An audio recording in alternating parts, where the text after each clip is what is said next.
Hi guys, welcome to today's session, and today we're going to discuss about Poshan Abhiyan.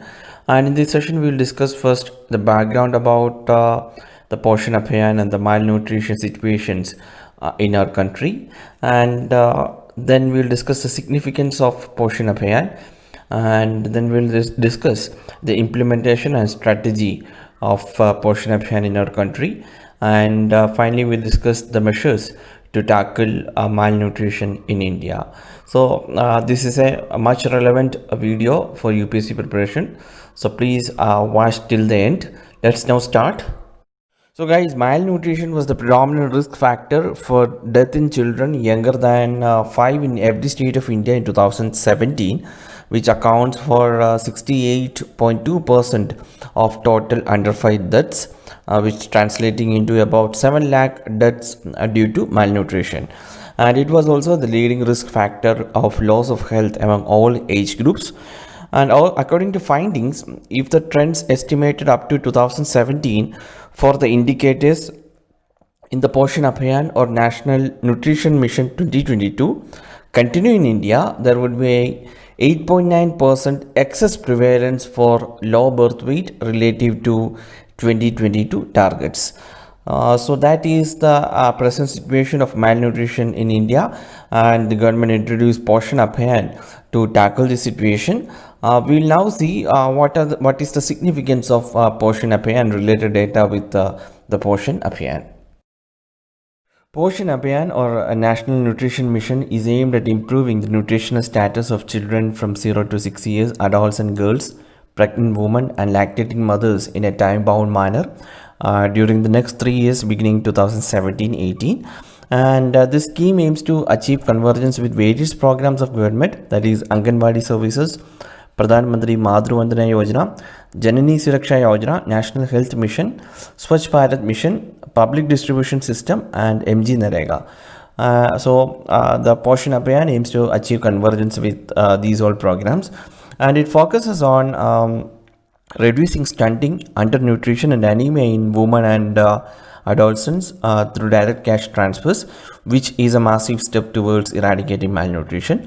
And cash transfers under the mission provide an additional support to family income, and also the scheme proposes to ensure service delivery by use of more technology, behavioral change through incentives, and list down specific targets to be achieved in a phased manner. So it also aims to map all the different schemes contributing towards malnutrition and exceptionally strong convergence mechanism, and also ICT based real-time monitoring framework, adding incentives for states and UTs for gathering the objectives, social audits, setting up nutrition resource centers, including masses through Jan Andolan for the support or nourishment through different exercise, among others. So this is a basic idea about the Poshan Abhiyan, and you might have learned about the significance of Poshan Abhiyan. It is very important for the time, and it is a very important scheme for eradicating malnutrition from the country. Now we'll discuss the implementation and strategy of this particular scheme. Ministry of Women and Child Development is implementing Poshan Abhiyan in 315 districts in the first year, 235 districts in the second year, and remaining districts will be covered in the third year. And this scheme is rolled out in 3 phases from 2017-18 to 2019-20, and the implementation strategy would be based on intense monitoring and convergence action plan right up to grassroots level. And this scheme targets to reduce stunting, undernutrition, anemia and reduce low birth weight, and the targets are stunting by 2%, reduce undernutrition by 2%, anemia by 3%, and low birth weight by 2% per annum. Although the target to reduce stunting is at least 2% per annum, the mission would strive to achieve a reduction in stunting from 38.4% to 25% by 2022. And we know that the NFHS 4 states that there is a stunting of 38.4% in our country, and the mission tried to reduce it by 25% by 2022. So that is about the implementation and strategy of the Poshan Abhiyan. Now we'll discuss few points on what are the measures, other measures to tackle malnutrition in India. So, as we all know, this is a very serious issue. The first and most important step for reducing malnutrition in India is providing sufficient nutrition to pregnant and lactating mothers. The child then automatically is at a much less risk of being malnourished. And the finance ministry and the planning departments, the reports point out, they can play an overreaching role by ensuring such programs get sufficient budgets, resources, and a policy framework. And appropriate policies can only be designed if proper and timely information and data is collected, not just on underweight children but the overweight ones as well.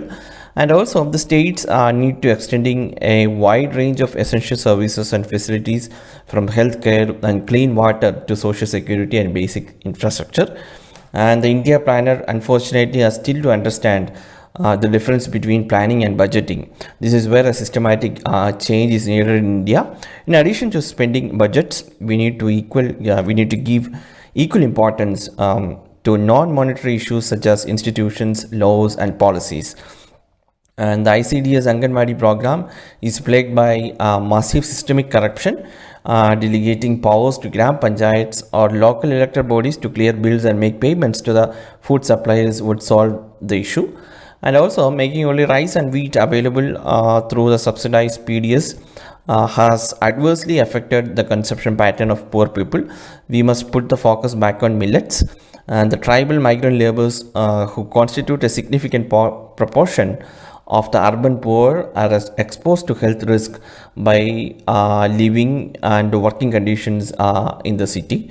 So that issues needs to be addressed. And also absence of nutritious food and overcrowded living conditions only heighten the risk. So these all are the issues, and we should take action accordingly to tackle malnutrition in India completely.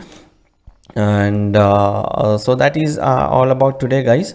I hope you all like this lesson. We'll meet tomorrow with another topic. Thank you for watching this lesson.